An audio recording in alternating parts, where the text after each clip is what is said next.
Hello, everybody. Welcome into the Rockies recap episode for the four-game series against the St. Louis Cardinals in St. Louis, Missouri at Busch Stadium. I am Tom, one of your co-hosts of the podcast. Our other co-host, Steven, he is currently on vacation and will be unable to join us for this recap. We hope he's having fun in his travels across this great country of ours. But again, he will be back for our next series recap. But let's get into this now. This was an interesting series for the Rockies. Again, Busch Stadium, I've been there. It's a beautiful ballpark. Any baseball fan who has not been to it, I recommend it for sure. Of the 9 ballparks that I have been to personally, it is number 2 on my list of rankings for those 9 ballparks. It is beautiful. There's always an electric crowd. If you look at the 4 games of the Rockies played against them this weekend, or any series that mattered, the Cardinal fans, they show up, they travel, they support their team. So it's always an electric atmosphere for here. So let's get into this. So now this was the series tie, 4-game series from Thursday to Sunday today. And game 1, this was an interesting game. The Rockies, of course, did fill out the series opener against the Cardinals by a score of 3-2. Now, this is interesting because the Rockies pitching staff did a very good job. They held the Cardinal offense to only 2 runs by a combination of 5 guys. Quantrill, sorry if I butcher his name, Karasidi, Vodnik, Beeks, Kinley, all together combined for just 2 earned runs. And the Rockies offense, it wasn't impressive. Again, only 4 hits, but those 4 hits, they made them count and scratched off 3 runs. A lot of traffic on the base, a lot of activity on the base pass too. Brett Doyle had 2 steals. Even the wily veteran Jake Cave, he had a steal. And of course, there was the error by Ezekiel Tovar. But then again, the Rockies pitching staff was very good. They did what they needed to do, giving the offense a chance. And of course, the offense backed them up and did a very good job in that regard. And one little kind of note here, Cal Quantrill in the game, he picked off Matt Carpenter at first. I don't know why. I don't know if it's for many of you others out there who remember this play. Back was at Coors Field when Todd Helton was still playing for the Rockies at first base. I can't remember what year it was, but I remember pickoff play at first. Todd Helton catches the ball. Just doesn't apply to tag to Matt Carpenter. Matt Carpenter stands up. Todd Helton's just waiting. And then when Carpenter just loses concentration, takes his foot off the bag briefly, Helton just tags him with the ball, the ball in his glove, and just walks it off. Just that pickoff play getting Matt Carpenter there just reminds me of that play because that was a pretty good hidden ball trick by Todd Helton. I always remember that. That was one of my favorite Todd Helton moments. So, but again, just seeing that made me think of that play involving the same guy, Matt Carpenter. But again, Todd Helton, Hall of Fame induction coming up very soon for that. So again, it wasn't a high scoring game, but all in all together, the Rockies did a great job to pull off this victory by a score of 3-2. Now let's head to game 2. Rockies losing by a score of 8-5. Now, a little more offense for both teams. Rockies had 10 hits, Cardinals had 12. But it's just, and of course, ironically, the Cardinals also had 2 errors. Let me double check who had them. I know. Oh, it was not Nolan Arenado, Paul Goldschmidt, and Nolan Gorman. So this was now again in game 1, no Rockies player had a multi-hit game, but here in game 2, Brett Doyle and Charlie Blackmon managed to have 2-hit games. And Mike Toglia also had a 2-hit game. Like I said, the Rockies offense showed up, provided some more support, but this is just the bullpen just could not hold on for this one. Gomber, 5 innings, only 4 runs. That's not great, but good. Like I said, starting pitchers, you want to give your offense and your bullpen a job to hold on to a lead. He did just that. Gomber giving up those 4 runs, 3 in the first, 1 in the second, and the Rockies scoring 4 in the fourth and 1 in the 5th inning. And it was on the bullpen to try and hold the lead. And with the combination of, let me just double check it, combination of Molina, Karasidi, and Rogers, they just couldn't do it.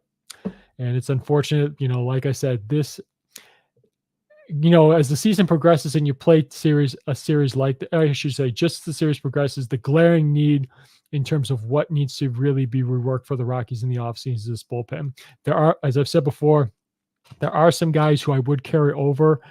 For example, Victor Vodnik, I think he is a solid piece to come back again next year for this bullpen. Jalen, again, he has not been good as of late, but Jalen Beeks is an option. He is not a closer. It's not the role that is meant for him. I think he could be a good left-handed middle relief option. He's not a setup man. He's not a closer. As a middle reliever, left-handed guy, I think he'd be a very good fit for us next season. So Again, this is just a game that the Rockies bullpen could just not hold on and really just get. Ironically, also, it's interesting. There were no actual home runs in this game, but the exciting moment of the ball game for the Rockies when Toglia, it was not a hit. It was not an inside the park home run. He hit a triple, and of course, he was allowed to score a home on the air on the throwing air to first to third base again. So it's not inside. It's not an actual inside the park home run triple with an air. So that was a big exciting moment for the Rockies in the ball game. So it's fun to watch. Mike Toglia again. He had a 2-hit night, scored a run, drove in, and he drove in. It was 3 RBIs. So he had a good game. I think now with the it's good. Again, he's a guy who many fans I think have gone back and forth when it comes to you see flashes of potential in him, then you see just always back to earth when he starts struggling again. With Chris Bryant at this point, you can't really count him to be there at first base. And, I really don't believe Elias Montero is much of a everyday player moving forward. So I would find some way to give Mike Toglia every day at bats, whether it be he playing first base, right field. Again, he had a big catch in this series as well. I'll just give him a chance, play him every day, see what he can do. I mean, you're in last place in the division. You're not pushing for a playoff spot. So let a young guy like him who's been kind of waiting for his opportunity to play every day, play him every day for a period of a month and a half, 2 months, see what happens. Because like I said, I don't see Chris Bryant being healthy for this entire season or rest of his contract with the Rockies for that matter. And Montero, like I said, he shows flashes of potential as well, but just find a way to get Toglia. Give him a shot. So in the offseason, you can make your evaluation whether he's a 4A player, a depth piece, or hopefully not a non-tender candidate for him for his sake, because I think he's still got the potential. But again, so that's wrap for game 2. Now, game 3, Rockies come back, bounce back with a win of 6-5. This is another good one here because, again, in this game, the Cardinals only got 5 hits, but Rockies did in game 1. They made those 5 hits count and scratched across 5 runs. The Rockies, again, their offense again showed up with 12 hits, scoring six runs. So quite a fun game for the Rockies. And this was an Ezequiel Tovar game. He went 4 for 4, scoring 2 runs and driving in 4 runs. I believe, yes, he had this was, of course, that game. He had the 2 of those hits were home runs. He's our shortstop, guys. He's continuing a great tradition of guys like Troy Tulowitzki to Trevor Story, and we had the 1 year of Jose Iglesias. Now we got Ezequiel Tovar. He's our shortstop. I have been voting for him five times each day to be the shortstop in the All-Star game. Now, he's probably, if he makes the All-Star team, he's not going to be the starter, but I would love to see him as a reserve. I think he's earned it. He's playing like he wants it, and he's playing like he really wants to earn that. So Rockies fans, let's all vote for him. Give him a shot. Try and send Ezequiel Tovar to the All-Star game. Let me see. Going down to the pitching, of course, Ryan Feltner going 5 1/3. It's interesting. He had 4 runs crossed, but none of them were earned because, again, it was some sloppy play in the field. As far as that, Victor Vodnik, another solid inning in 2/3, giving up only 1 run, and then Beeks, Kinley nailing it down to finish this off. So, like I said, Feltner and the rest and the 3 relievers in Vodnik, Beeks, and Kinley gave the offense the chance, and the offense gave them what the team needed to win. Like I said, well-pitched games. Offense does what they need to do to get the job done. That's exactly what this was. Just like in game 1, the team as a whole, the starter, the relievers, and the offense, with the help of the defense, did what they needed to do to secure a close win, but a win nonetheless. So this was another good one. Crazy enough, in this one, here's an interesting thing. The Cardinals defense turned 3 double plays. They had an error. 2 errors in the game, and they had that outfield assist by Donovan getting Tovar at second base. So, yeah, like I said, Cardinals, they're kind of how do I say this? With guys like, of course, Nolan, Goldschmidt, and Carpenter, they're more of a kind of their veterans are more, I don't want to say, what's the way to say it? They're more up, I don't want to say up there in age, but they're guys who've been around in the league for quite some time, but they're still getting it done. I mean, obviously, it is interesting. It is kind of strange to see, wait, how far back was he? Nolan is batting 5th in the lineup behind Gorman. It's kind of, I just think back to again, as players progress through their career, they're not always going to be in the heart of the order. Nolan, he's, I think I'm hearing through some circles, people think he's done. He's not done. Sure, he's not going to be the 900 to 1,000 OPS player that he once was when he was playing for us or in his early Cardinal days, but he's still got something to offer. I know he wants to win. This is a Cardinal team that's trying to still find its way. The division is not all that really secure. The Brewers do have a solid hold on first place, but then you got to cut the other middling teams right there, like the Cardinals, the Cubs. They're just kind of with the Pirates are kind of slowly falling back, and the Reds. We'll see what they do. They're a team that's still on the rise a little bit, but all those four teams behind the Brewers are just kind of middling and trying to find their spot in the division, so to speak. So we'll see how this goes out. Again, like I said, Game 3, good win for the Rockies, 6-5. That was a good one. Oh yeah, Tyler Kinley, fourth save of the season, so good for him. And let's move on to today's game, the series finale at Busch Stadium. The Rockies lost by a score of 5-1. This is, again, another good start by the Rocky start. Tie block, 5 innings, only allowing 4 earned runs. And, the bullpen gave up an additional run. And this was a game that you think the Rockies, if the offense showed up, they would they would get another win. But the bats just kind of were up here and they fell a little short and just kind of went a little more silent. Rockies only had 5 hits today. They only scored 1 run. They did have the error. That was by Tovar on the throw. That's his 3rd error of the season. Again, and there was no Elias Diaz who caught today. He had a multi-hit game, 2 hits. His batting average is up to 305, and his OPS is now at 795. He is currently of the main. Again, I'm excluding Jacob Stallings, who's at 796 OPS, but of the main everyday guys, Elias Diaz is now 2nd on the team in OPS, 795. Tovar leads the team with 812, and Ryan McMahon is in 3rd with 780. But 80. So yeah, the Rockies did lose this game 5-1. But the big story was the Rockies' #1 prospect, Dale Amador, was called up from AA Hartford and made his major league debut today. I got, it's just real quick, if I can make a couple comments, real quick thing about this. It is interesting how there's kind of a trend on some teams where again, a number of teams, when you have your top prospect, whether he's in AAA or AA mostly, that's how most of them are set up. I don't think there's any top prospects across organizations any organizations baseball who have their top #1 prospect in high A or low A. I don't believe so. Again, don't quote me on that, but I don't believe so. They're either in AA or AAA. And there's kind of a trend of a couple of organizations where their #1 prospect is promoted from AA, skips AAA to the majors.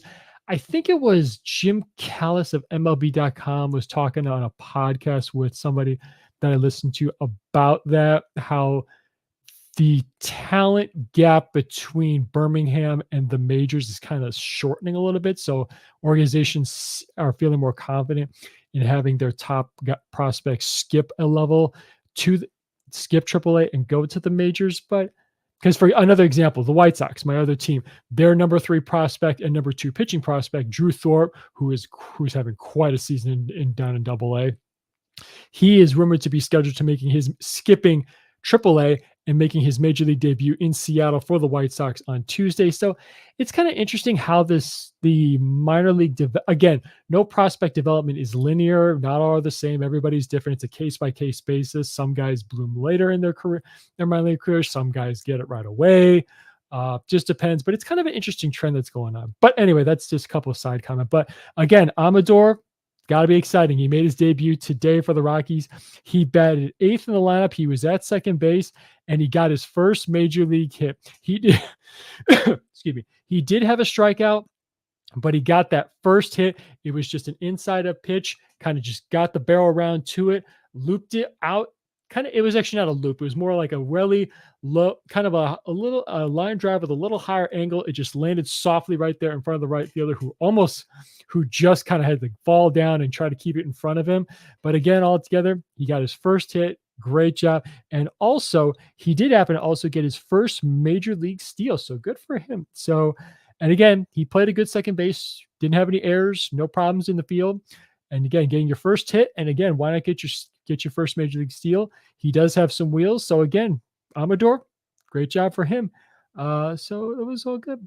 So it was good to see him just kind of get that first hit out of the way. Again, some players have a debut to remember. One that comes to mind is Chris Bryant when he made his debut for the Cubs back in 2015. That was I believe it was early. It was an April game. He was in the Cubs were in Milwaukee, and Bryant went 0 for 4 with four. I believe it was four. It was 3 or 4 strikeouts. I believe it was 4 strikeouts. So some guys have bad debuts like that, and some guys have better debuts where they get 1 hit, 2 hits, or I have to look it up. I don't know if anybody has had a perfect 3 for 3 or 4 for 4 game in their major league debut.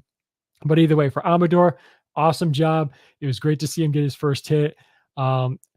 I don't know what I want to say. He's going to stay with the team, considering Brendan Rodgers is now on the IL.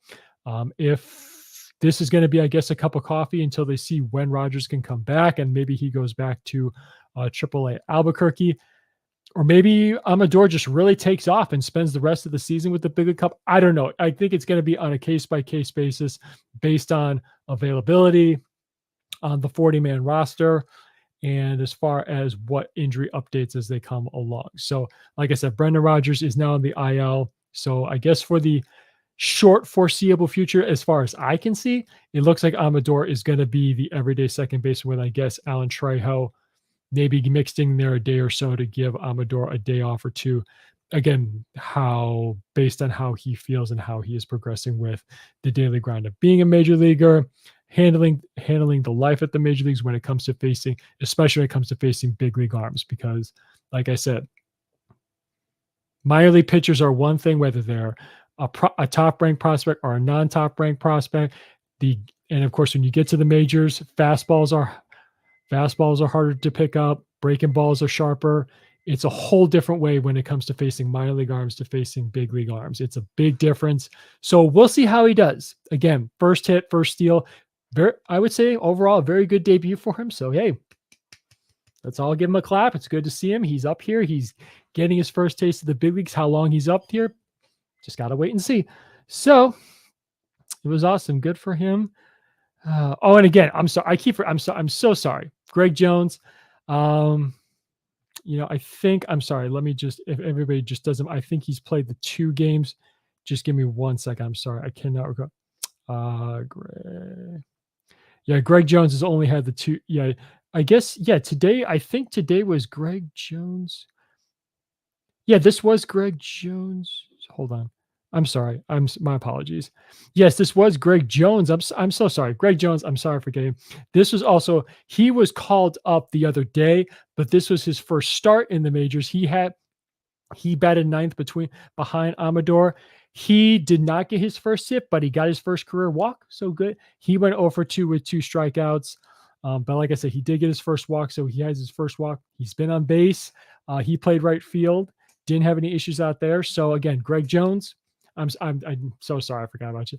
Good for him. Glad you made your first debut. And that first hit, it'll come. Keep it in there. Again, facing big league arms is tough. So keep at it. Keep in there. You'll get your first hit. It'll come very, very soon.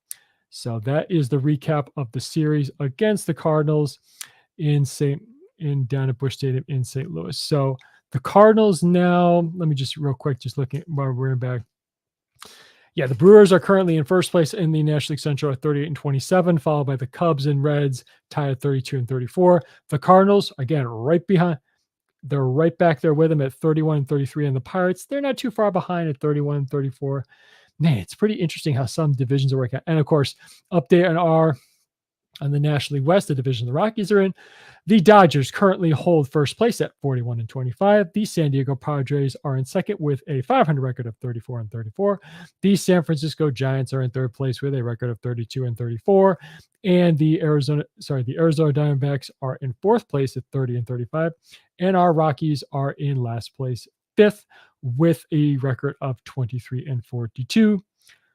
I mean, we're back there, but you could say we're not miserably back there. We're only 7 games out of fourth place. So go on another run, catch up to the Diamondbacks, the defending National League champions.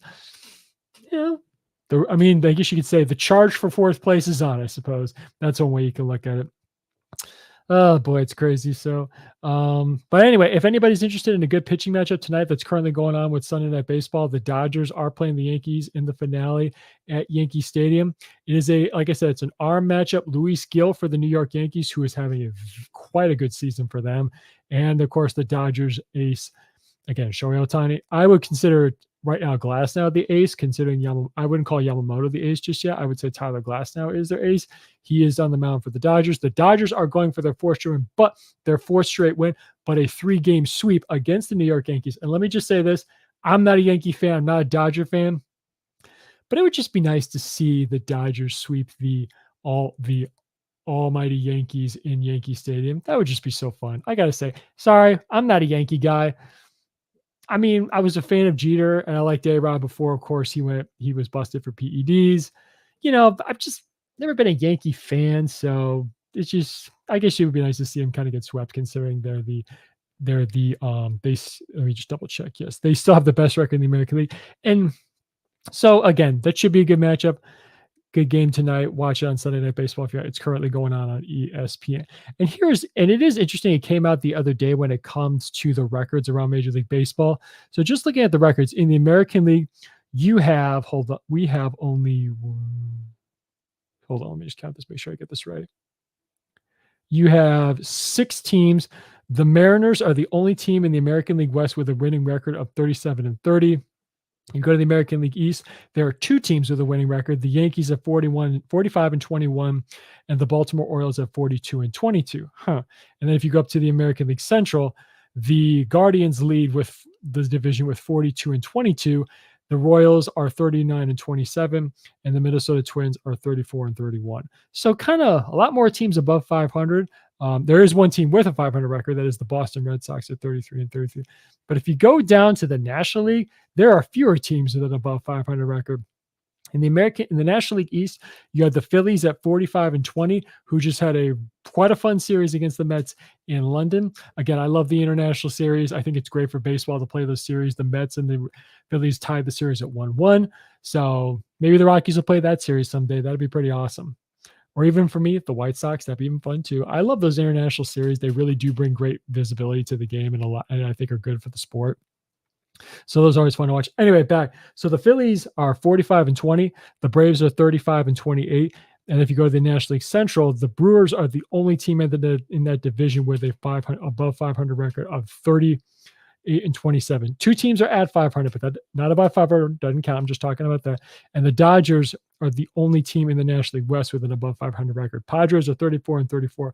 But again, it is interesting how there's so few teams in the National League specifically with an above 500 record. I guess you could see the talent disparity, how this season has gone so far. It's kind of an odd thing to look at. Somebody posted on social media the other day, and it's just weird how there are that few teams with an above 500 record.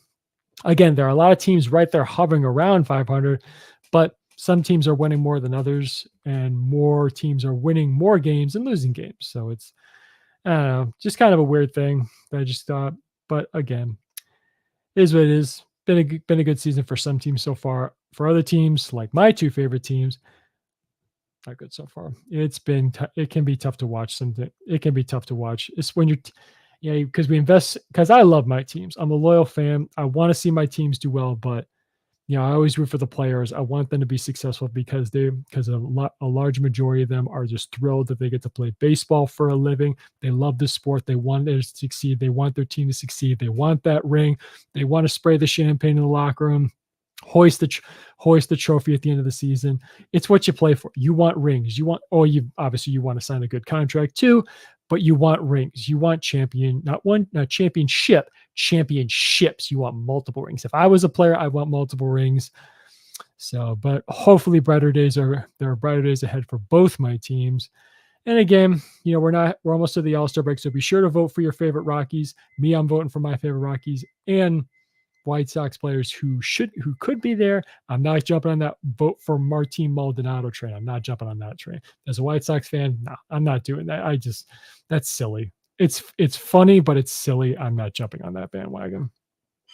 So, but again, there are some Rockies. Some of our Rockies should be in the All-Star game. I have been voting for McMahon, Tovar, Diaz, and I even threw votes to Brenton Doyle. He's kind of at times cooled off. Right now, Ryan McMahon is also in a bit of a cold streak, but I think all 4 guys have played well enough to warrant not to start, but to garnish votes to potentially be reserves. I think they're playing like it.